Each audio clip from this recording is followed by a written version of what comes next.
السلام عليكم. لا تنسوا الاعجاب بالفيديو والاشتراك في القناة تشجيعا لنا لنستمر بنشر المزيد إن شاء الله.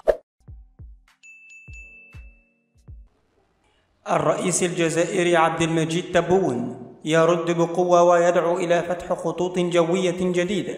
مع كل العواصم الأفريقية، ويوجه بالإسراع بفتح مناطق حرة زراعية مع عدد من الدول المجاورة للجزائر، وذلك للتصدي لكل المؤامرات الدنيئة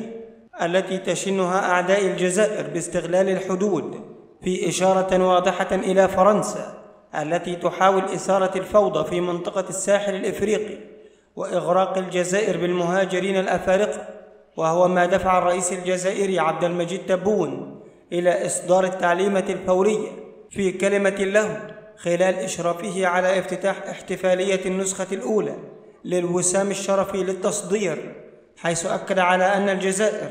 ليس عليها أي ديون خارجية وأنها حرة في اتخاذ قرارها، وهو ما يثير غضب الأعداء المتربصين بالبلاد سوءا، داعيا إلى فتح خطوط جوية جديدة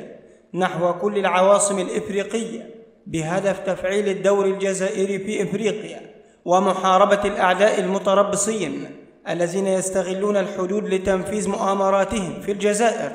لذلك شدد الرئيس عبد المجيد تبون على الإسراع بفتح مناطق حرة مع كل من موريتانيا ومالي والنيجر فيما يخص المواد الزراعية وغيرها، وأعرب عن طموح الجزائر بالوصول إلى أعلى قيمة للصادرات من خارج قطاع المحروقات ابتداء من العام المقبل. وفي الأخير شكرا لكم والسلام عليكم ورحمة الله وبركاته.